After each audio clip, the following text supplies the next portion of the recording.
Assalamualaikum warahmatullahi wabarakatuh. Perkenalkan, nama saya Nila Permatasari dengan NIM 220504025. Di sini saya akan menjawab kuis dalam hukum perdata. Pertama, jelaskan pengakuan subjek hukum manusia dalam BW. Pengakuan bahwa manusia adalah salah satu subjek hukum dapat terlihat secara tersirat pada pasal 6 Universal Declaration of Human Rights yang berbunyi, setiap orang memiliki hak untuk diakui di mana saja sebagai pribadi di hadapan hukum. Jadi kedudukan manusia sebagai subjek hukum sekaligus mengatakan manusia memiliki kesamaan di muka umum. Memiliki kesamaan di muka hukum. Setiap manusia telah menjadi subjek hukum sejak ia dilahirkan, bahkan jika kepentingannya mengkehendaki. Sejak masih dalam kandungan pun ia telah menjadi subjek hukum, kecuali jika meninggal saat dilahirkan. Ini terdapat dalam pasal 2 BW. Berhentinya manusia sebagai subjek hukum ialah ketika ia meninggal dunia. Ini berarti tidak dikenal lagi adanya kematian perdata yang berakibat dicabutnya hak-hak keperdataan seseorang ketika ia masih hidup. Yang kedua, jelaskan tentang teori fikti dan teori organ terkait badan hukum sebagai subjek hukum perdata. Teori fikti menyatakan bahwa subjek hukum yang sebenarnya adalah manusia, sementara badan hukum adalah bukan manusia, sehingga ada beberapa karakteristik manusia yang tidak dimiliki oleh badan hukum. Badan hukum dijadikan subjek hukum karena alasan penyerupaan atau pengandaian semata. Inilah inti dari teori fikti. Sedangkan menurut teori organ, badan hukum adalah suatu organisme yang real, yang menjelma sungguh-sungguh dalam pergaulan hukum yang dapat membentuk kemauan sendiri dengan perantara alat-alat yang ada. Alat-alat atau organ-organ tersebut, misalnya anggotanya atau pengurusnya yang mengucapkan kehendak dengan perantara mulut atau dengan tangannya jika kehendak tersebut ditulis di atas kertas. Seperti halnya organ tubuh manusia. Soal ketiga, jelaskan perbedaan sistem pengaturan buku kedua dan buku ketiga BW. Sebenarnya buku kedua dan buku ketiga ini berbeda dari sistemnya. Jadi di buku 2 ini diatur tentang materi tentang benda, hak kebendaan, warisan, piutang yang diistimewakan, gadai, dan hipotek. Buku 2 ini menganut sistem tertutup dalam arti bahwa di luar yang secara limitatif ditentukan di sana, tidak dikenal lagi hak-hak kebendaan yang lain.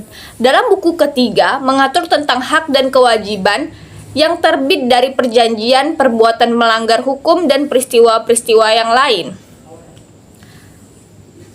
Buku ketiga ini menganut sistem terbuka, open system.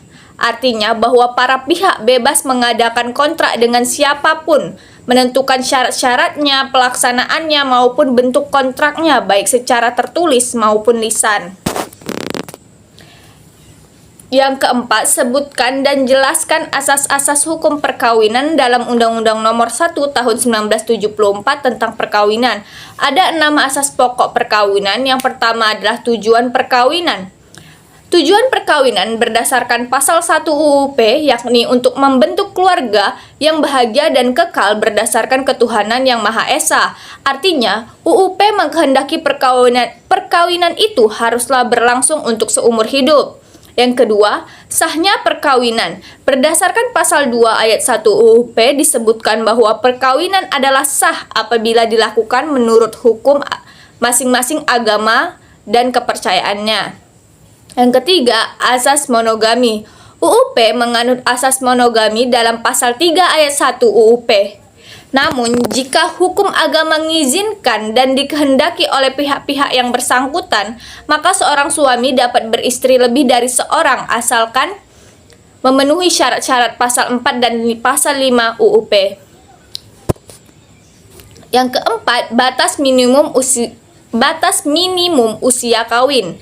UUP mengkehendaki agar para calon suami istri memiliki kematangan biologis dan juga psikologis, sehingga dapat terciptanya perkawinan yang baik tanpa berakhir dengan perceraian, serta memperoleh keturunan yang sehat pula. Untuk pria 19 tahun dan untuk wanita 16 tahun. Yang kelima, prinsip perceraian yang dipersulit. Perceraian tidak sesuai dengan tujuan dari perkawinan, oleh karenanya sedapat mungkin perceraian tersebut dihindarkan berdasarkan penjelasan pasal 39 Undang-Undang Perkawinan Junto pasal 19 PP nomor 9 tahun 1975. Salah satu upaya mempersulit perceraian yakni proses perceraian harus dilakukan di depan sidang pengadilan jika ada cukup alasan untuk itu. Yang keenam, hak dan kedudukan suami istri yang seimbang. Dalam BW, pengaturan mengenai perkawinan bersifat maskulin, artinya kedudukan pria lebih unggul daripada wanita. Hal ini dibuktikan bahwa dalam BW ketika telah terjadi perkawinan seorang wanita menurut pasal 31 UUP menempatkan hak dan kedudukan suami istri seimbang, di mana masing-masing pihak dapat melakukan perbuatan hukum secara mandiri. Selanjutnya, soal nomor 5, jelaskan apa yang dimaksud dengan benda dan hak kebendaan.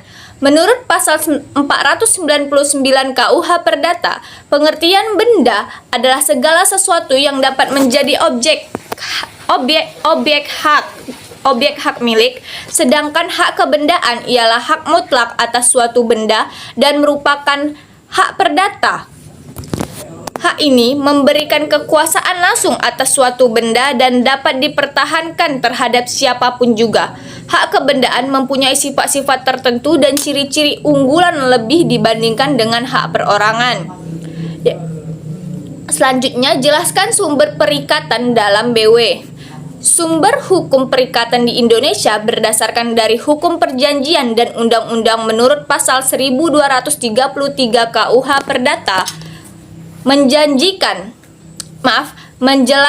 dijelaskan sumber dari perikatan dibagi menjadi dua, yaitu perikatan yang bersumber dari perjanjian dan perikatan yang bersumber dari undang-undang.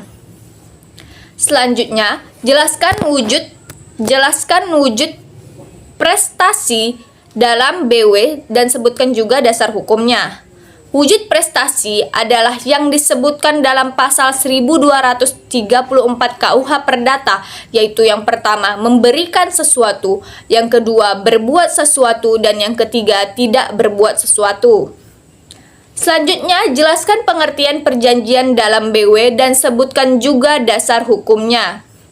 Perjanjian diatur dalam pasal 1313 Kitab Undang-Undang Hukum Perdata yang menyatakan bahwa suatu perjanjian adalah suatu perbuatan dengan mana satu orang atau lebih mengikatkan dirinya terhadap satu orang lain atau lebih. Sekian dari saya, jika ada salah kata, saya mohon maaf. Wassalamualaikum warahmatullahi wabarakatuh.